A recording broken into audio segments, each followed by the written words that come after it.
Hey all, welcome back to one more video today. So in today's video we are going to discuss about the roadmap for design and verification domain within VLSI.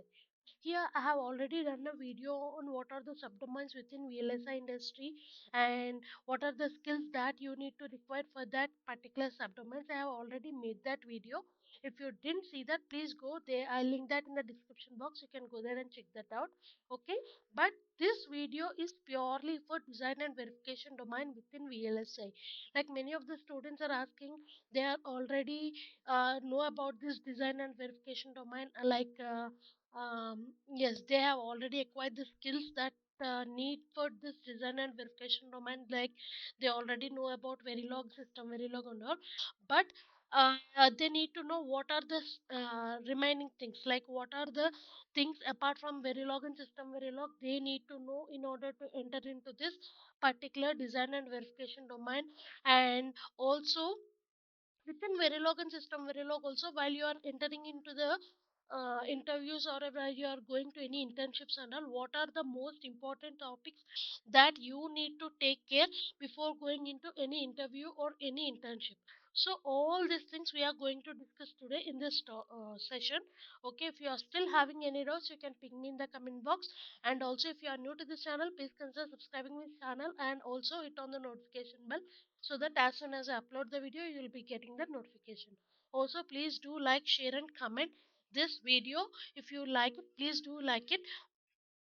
Right now, coming into our main session, like when you want to enter into this DV domain, like when you want to become a design and verification engineer, what are the things you need to learn? So basically, getting into VLSI industry with BTech degree can always be challenging for most of them. Why is it? Because the skills that you require in order to enter into this VLSI domain, basically all this they won't teach you while you are doing BTech in India. So because of this, apart from your BTech degree, you should also acquire certain skills when you are a VLSI enthusiast. Okay, you need to do some groundwork, like what are the domains within VLSI industry and what is the domain that you are interested in and what are the courses that you need to learn for your dream domain. So all these things you need to sort out first. Okay, and then after sorting it out, then after you you already know what domain you want to enter in within VLSI, then your groundwork should be on that particular domain. Like for example, if you want to enter into DB domain, okay, what are the skills you need to acquire in order to enter into DB domain? So all these things should be taken care of. Okay, so basically, there are two aspects when it comes to IC, like analog and digital domain, analog domain and digital domain. So in today's video, I am going to cover about digital domain. Like when you want to enter into digital domain, what are the skills that you need to require, okay, in order to pursue your career as a digital IC designer or a digital IC verification engineer. Okay, so these are the two things that I'm going to discuss today. Like if you want to enter into this DV domain as design engineer or design verification engineer. Okay, so these are the certain skills you need to be taken care of, and within these particular concepts, these are the most important concepts that you should focus on. Okay, so coming to digital electronics, okay, this is the first important thing that you should, this is just a basic for digital domain. Okay, so, within digital electronics, what are the concepts that you need to focus on? Like you need to focus on combinational circuits, sequential circuits, okay, Boolean equations like expression reducing techniques. You'll be having the reducing techniques like SOP and POS, right? So, all these things you should be aware of. And then finite state machines. This is really important. And then logic building. Logic building means you should know which logic for this, particularly for example, if you are writing for combinational circuit, okay, in combinational circuit, every circuit like encoders, decoders, so everything will be having its individual logic. So you should know this logic and you should be focusing more on these certain things. Okay, so combinational circuits, sequential circuits, Boolean equations, FSMs, and then logic building. If you are confident with this, then you are sorted in digital electronics, right? Then coming to Verilog. Okay, Verilog is very important in when you want to enter into digital domain. After digital electronics, the most important thing that should be taken off is Verilog. Okay, Verilog is a HDL, basically is a hardware description language. Apart from Verilog, you are also having another which is VHDL. But today most of the industries are opting for Verilog, which is why this has become very important apart from VHDL. So within Verilog, what are the concepts that you need to focus on when you are entering into any interview or internship exams? Okay, firstly, data types, and then initial or always blocks. You will be having two blocks which are initial and always blocks, and then blocking and non-blocking statements. Okay, apart from this, you should know three levels of modeling styles. Actually, there are four levels of modeling styles, but when you are learning Verilog, mostly you should focus on three levels, which is behavioral, structural, and behavioral, structural, and data flow modeling. Okay, and then loop and conditional statements, and then design and testing combinational and sequential circuits. Okay, so these are some of the concepts you should focus on when you are learning Verilog. Okay, so I have already done all the videos for all these concepts in my particular YouTube channel. I'll link that playlist in the description box. You can go there and check it out if you're having any doubts on any of these concepts. And also, if you can ping me in any of my social media handles if you have any doubts on any topics regarding Verilog. Right? So this is about Verilog. Then coming to system Verilog. So basically, many of you are commenting me. One frequently asked question to me while I'm making any videos or while I'm making any roadmaps is that many of you are asking me that you already know Verilog, and but you are not you are in a dilemma to learn system Verilog. Is really system Verilog helpful to you if you want to enter into this digital like design engineer? If you want to be a design engineer, will SV be really helpful to you? So, the concept of SV is very related to Verilog. We can say that SV is a extended version of Verilog. Okay, so basically we'll have many concepts in SV like classes, packages. So all these concepts will be able to generate more and more reusable test benches. Okay, like in system Verilog, we'll be using these concepts to do more and more usable test benches with constraint randomizations on the stimulus. So basically, my suggestion for you if you want to enter into digital domain is don't stop with Verilog HDL. Okay, you should also know system Verilog even though you want to become a design engineer. Okay, even though you are into RTL also, but you should learn system Verilog. Okay, so within system Verilog, what are the concepts that you need to focus on? Okay, some concepts like randomization, constraints, interfaces, and mailboxes, oops concepts. Okay, within oops, you'll be having many features like encapsulation, abstraction, polymorphism, inheritance. So, all these concepts within oops, and then assertions, scoreboard, packages. So these are the some of the important concepts that you should focus on when you are learning about system Verilog, right? And then coming to universal verification methodology. Okay, so this is mainly for verification engineer. We can call it. Okay, so basically DV means design and verification engineer. For the design engineer, you should be able to know about digital electronics, Verilog, and system Verilog if it is fine for you.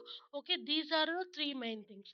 When it comes to UVM is mostly for verification engineer, because you will be developing the test benches for verification for by using this UVM, universal verification methodology. That is why mostly UVM is mainly for verification engineer. Okay, as I told you, by using UVM you can develop more flexible, reusable, modular and better test benches. Okay, for verifying various processes, for verifying various designs, you will be developing the test bench which are more and more flexible. Okay, so why is this? Because by using UVM, you will be getting better coverage for design.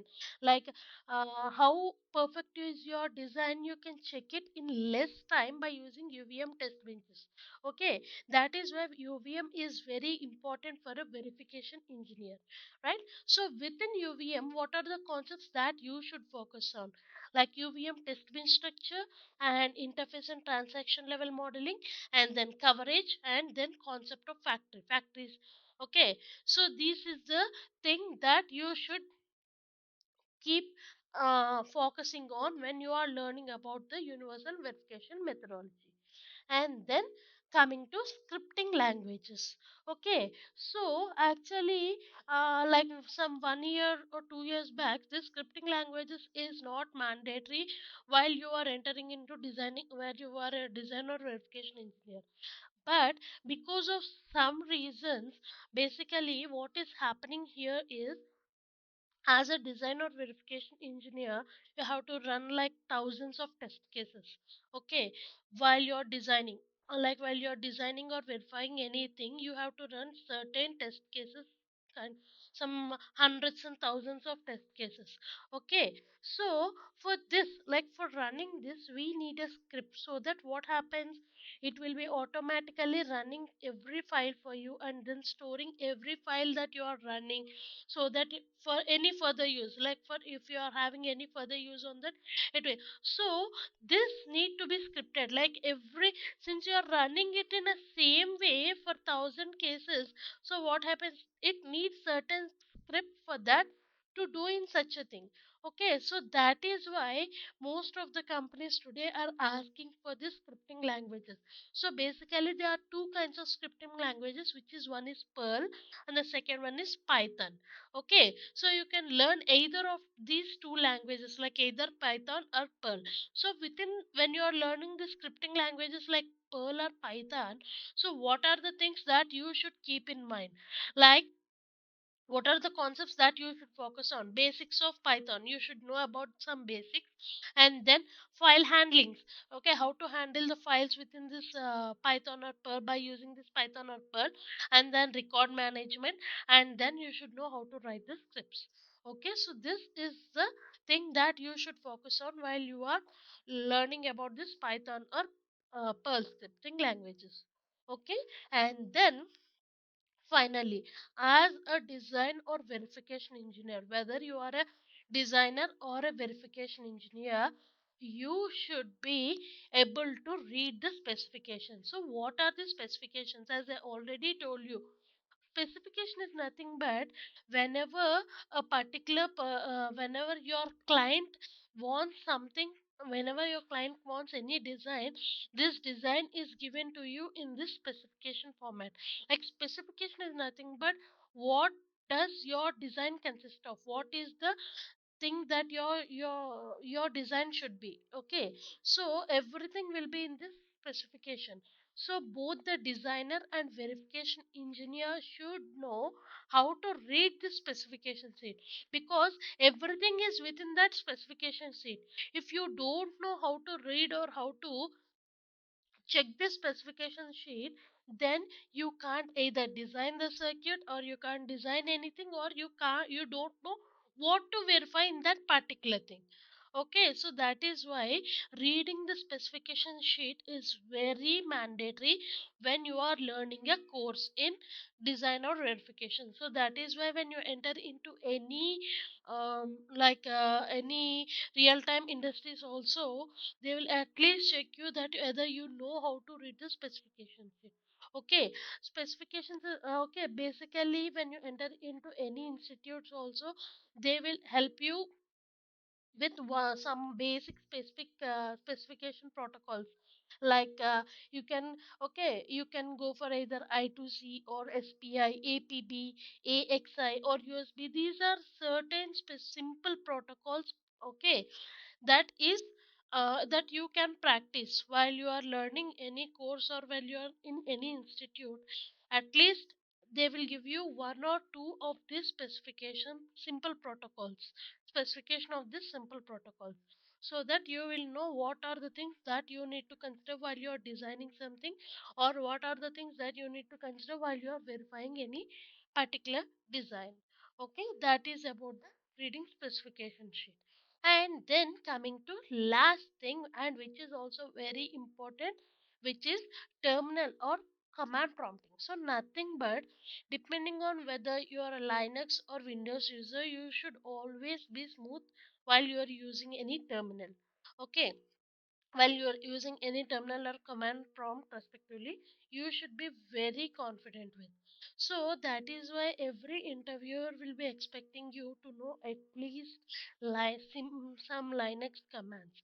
So that is why when you enter into any interview, there will be some questions regarding this Linux commands. So you should know about this Linux commands, which is nothing but terminal or command prompts. Okay, so this is about the roadmap for design and verification engineer.